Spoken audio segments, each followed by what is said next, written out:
일본 언론이 정은경 질병관리본부 중앙방역대책본부 본부장이 한국에서 진정한 영웅으로 주목받고 있다고 보도했다. 11일 요미우리 신문은 코로나 대책, 진정한 영웅, 한국의 등장, WHO 사무국장으로 추천하는 목소리도라는 제목의 기사에서 한국의 감염증 대책 사령탑인 정 본부장이 주목받고 있다고 전했다. 신문은 연일 실시되고 있는 기자회견에서 차분한 말투로 현재 상황을 설명하는 모습이 국민에게 신뢰를 얻고 있는 듯하다고 분석했다.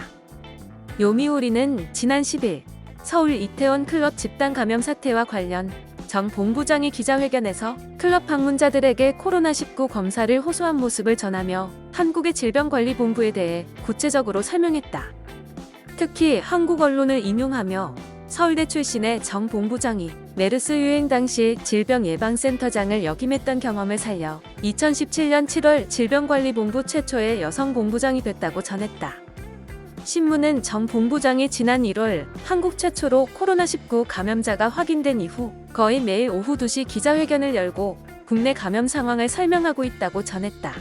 대구 등에서 집단 감염으로 감염자가 폭발적으로 증가했던 2월 중순에는 기자회견에서 수면 시간과 관련 1시간보다는 더 잔다는 언급을 했다고 전하기도 했다. 정 본부장이 머리 감는 시간을 절약하기 위해 머리도 짧게 유지하고 있다고도 부연했다. 요미우리는 한국 언론이 정 본부장을 코로나19 대책의 진정한 영웅으로 거론하고 있다면서 정 본부장을 세계보건기구 차기 사무국장으로 기용하라고 요청하는 청원이 청와대 홈페이지에 올라와 있다. 정 본부장은 자신의 기자회견 등에서 이런 평가에 대해 질문받자 주변에 언제나 감사하고 있다며 조심스럽게 답했다고 전했다. 최근 일부 일본 언론과 전문가 등은 한국의 코로나19 대응이 강력한 사령탑, 리더십 등을 배경으로 성공했다는 취지의 평가를 내놓고 있다. 지난 7일 하쿠오 대학 교수이자 전 일본 국립감염증연구소 연구원인 오카다 하루이는 한국은 강한 리더십을 가진 지휘관을 두고 철저하게 대응을 해왔다며 그러니까 어제부터 꽤 제한 조치를 해제했다고 평가했다. 한국이 6일부터 사회적 거리두기에서 생활 속 거리두기로 방역대책을 전환한 데 대한 평가다. 오카다 교수는 또한 어제부터 외출 제한 등이 꽤 해제됐다. 역시 초기 대응의 차이라고 말할 수 있다고 한국과 일본의 초기 대응을 비교했다.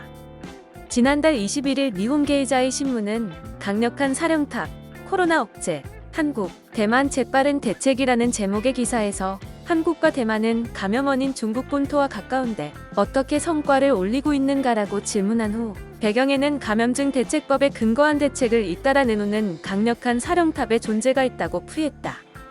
신문은 한국은 부처급으로 상설되어 있는 질병관리본부가 감염증 예방법에 따라 긴급 사태 시 정부 각 부분에 대응을 요청할 수 있는 법적 권한을 가진다고 소개하기도 했다.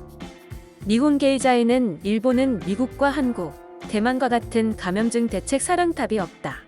일본 감염증 대책은 지금까지 후생노동성 아래 국립감염증연구소가 주로 담당해왔다고 지적했다. 아울러 감염증 연구소의 업무 중심은 연구를 통한 견해를 제시하는 것뿐 대책 수립이나 실행 권한은 없다고 꼬집었다.